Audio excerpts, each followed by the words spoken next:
Thank you so much, Gideon. Thank you so much, LaFell.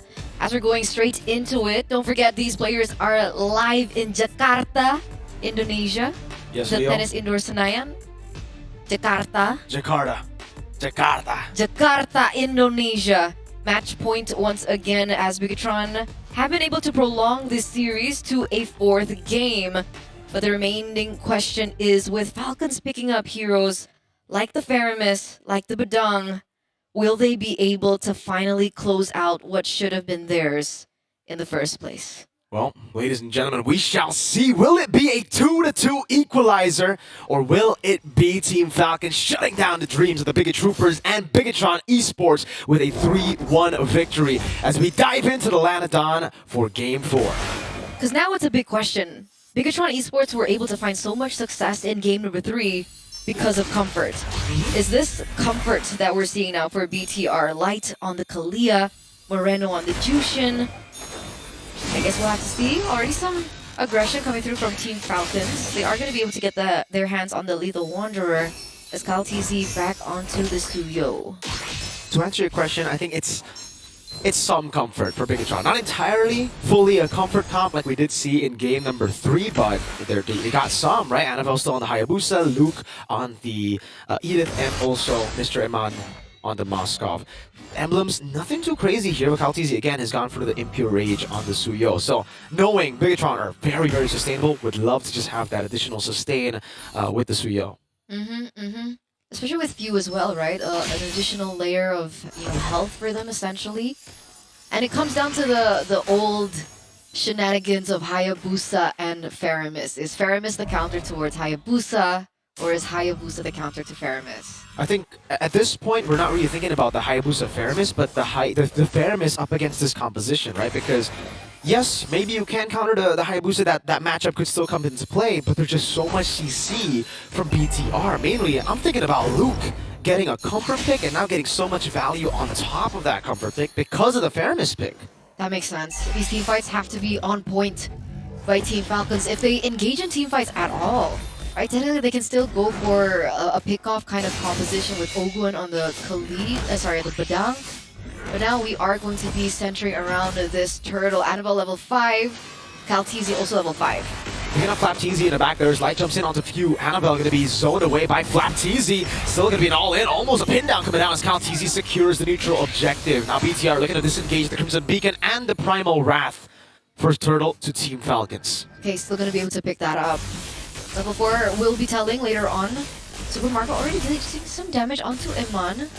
This is a winning lane for the Harith, yes? It's a skill matchup, and I think it should actually be the Moskov that actually ends up winning, because you can always just blink out of the Synchro Fissions.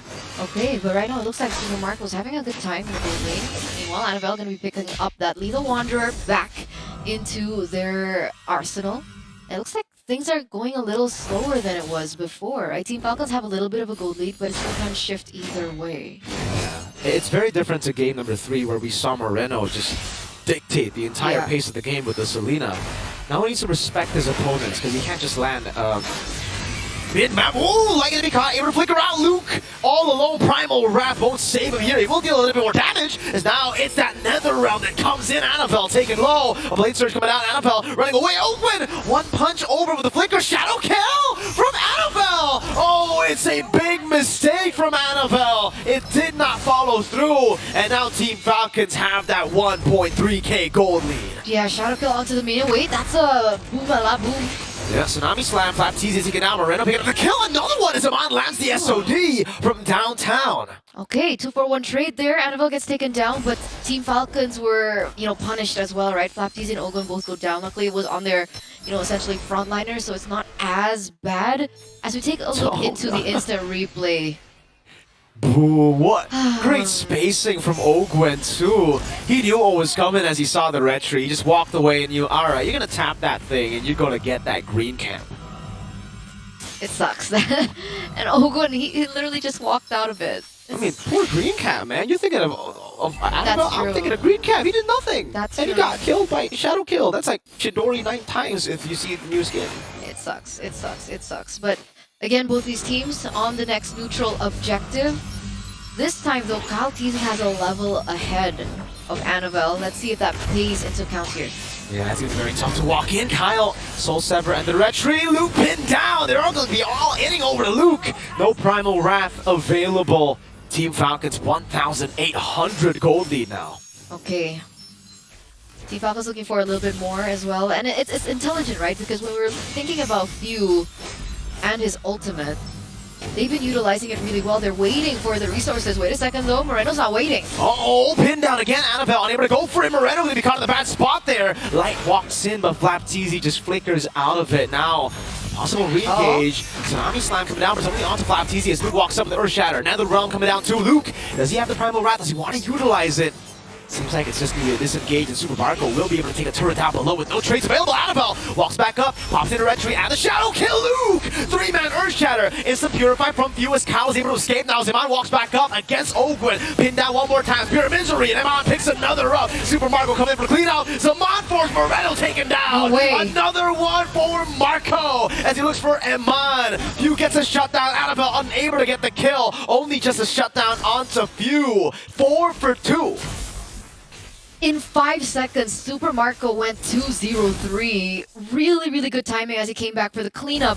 But more so, Team Falcons are utilizing their composition so well. Annabelle right now going to be able to clear in that final minion in order for that turret to stay in place. But man, Team Falcons, these team fights have been so good. You know, Few was utilizing the Feramis like he would use an Angela. Definitely. It's just so ridiculous from Team Falcons. They've been able to match and really out-teamfight Bigatron almost every single time. BTR got, again, that long team fight with Eman jumping in, but they completely forgot that Marco was not present in the team fight the whole time. He was still taking turrets down below.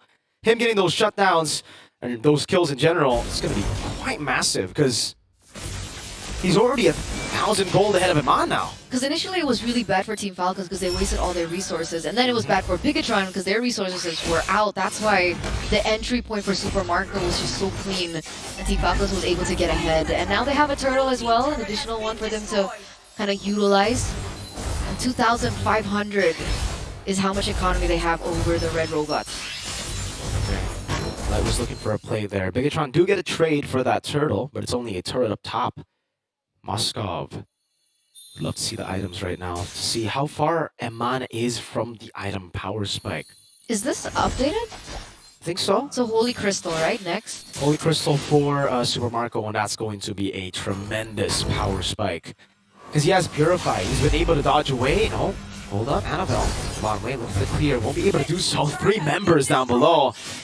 Another turret for Team Falcons. That's where the drafts come in from Team Falcons in the first 3 phases. And the first 3 picks. The first phase, after they saw the Kalia pick, was also really good, right? Super Mark on the Harris going to be able to use Purify efficiently, so it's not a forced Purify, and we're seeing the effects come through. We talked about the Power Spike coming in from Super Marco, but I think the same thing can be said for Eman, right? Here it has the Corrosion Scythe and the Golden Staff, only 1 item away from ZHS. Yeah, but usually you're supposed to hit your Power Spike a bit later on the Harith. In pro play at least, because you're not the type of farmer that Moskov is, right? Like Moskov has the ability to stay in the side lanes constantly and be active around the fight. So the fact that Super Marco has been able to get more turrets than Eman, plus he's been more active in the fights too, has just been crazy, honestly. He's matched up. Oh, Moreno. Waiting for the pickup. Few. Gonna be brought back by the team there. Has the Purify. Will be able to escape. Super Marco now gonna be caught in the shadow kill. Annabelle just a little bit of poke. Not enough to all in. Meanwhile, turn up top. Taken down. It's an all in with a fist crack from Ogwen. That's Annabelle taken down. Light walks out. Tsunami Slam down. And the realm is right there. Eman piercing through with the help of Luke's Primal Wrath. Kalteezy comes in from the side. An all in from Team Falcons. Ends up with a 2-0 for them. Okay, Eman's still doing damage onto Kalteezy in the backline, but he's still able to get out. And there it is, the Holy Crystal. Built in by Super Marcos, who was already doing that much damage before the Holy Crystal built in, and now he has it in his kit. Free Lord given over for Team Falcons in the 9th minute of the game. And Bigatron, how do they play this, right? Because the resource allocation from Team Falcons has been so intelligent. They're utilizing the Netherrealm at the final moment that kind of creates a tough situation for Eman to have to really burst through that, plus the initial HP that the teams Falcon actually has. That goal lead is getting to a point where it's going to be just almost impossible to deal with. Because again, these are some snowball heroes that Team Falcons have got for themselves. Suyo, Badang, I mean, everyone in their composition really is going to be online in the mid game. Is that Holy Crystal for Few? Is that the next item? Yeah, I think so. He's already building towards it right now. Could be two components for like oh, hold up. Kaltizi up top in 1v1. It's Annabelle bonked and taken now by the Queller of Kaltizi. Annabelle down. A Lord down below. Dealt with by Eman. He already has that holy trinity of attack speed items, but I don't know if Victron can survive without their jungler. Another turret in the mid lane taken down. Again, right? 3 games in a row, Annabelle gets taken down in weird situations. He does it again here in the 3rd game, or 4th game, rather. That shield burst bottom lane, shield in the mid lane also gets taken down, and the final one also gets extinguished. So Bigatron still have their inhibitor turrets there, but it's still something that Team Falcons can utilize to their advantage now with the next Lord Push. What do they do at this point, right? It's really just, it's Team Falcons' game at this point. Yeah. Like, Bigatron are just waiting for a mistake to come through. Maybe they get their item power spikes again for Iman and he is able to turn the game a bit, but I think Falcons, with this kind of composition, with a snowball that they've built, this is where the Netherrealm is in a prime position, right? Like, even if BTR are somehow able to get some of these members low, the Netherrealm acts as a second HP bar, and then they can continue to fight with that gold lead, with the Divine Glaive. In the 11th minute, this is usually where the Harith gets the Holy Crystal. He gets a Divine Glaive, Marco! Oh, this is... It just went from hard to almost near impossible to come back in this game at this point, right? He's farming out of his mind right now. On a Harith. On a Harith. What are we waiting for? Because technically, even in neutral objective take, sure, you can go for that 50-50 cheeky Sneal by Annabelle. But he's like, what, 3 levels below of Kaltizi right now? If there's a way to take Annabelle, to take Kaltizi out, rather. How? At this point, it's all about Eman free hitting. Like, that's the only angle I see. If they can somehow create space for Eman to free hit, then sure, win condition, one of the win conditions is there, but I don't see how they can do that. They're all so under-leveled. Annabelle, it's not just under-leveled, he doesn't have gold. Free Lord. For the side of Team Falcons, nothing Bigatron could do there. Forced error again. There's so much control, so much tempo by the Falcons. But this time around, they didn't go for a hero play that they did. Remember when the Irithel jumped in from the back line? So maybe there is some fighting chance, fighting power. Technically, Eman also has a Rose Gold Meteor built up as well to kind of stave off that magic damage as well coming in through from Super Marco. But clear is not going to be as great as well for Bigatron, right? Because Moreno's on the Jushin. It's on the Moskov. It's the same thing here as well. Clear's going to be on the Moskov. You can see Eman already dealing with wave up top there. He gets popped in, open, goes up to the scrap, but it's only onto Luke. Shadow kill as that's going to be like popping into Tsunami. Slam. Netherrealm already dealt with as Luke pops into Primal Wrath. As Super Marco dashing in again. Luke forced to flicker out as the Lord continues the charge. Kaltizi gets that Blade Surge down. Moreno's looking for the play.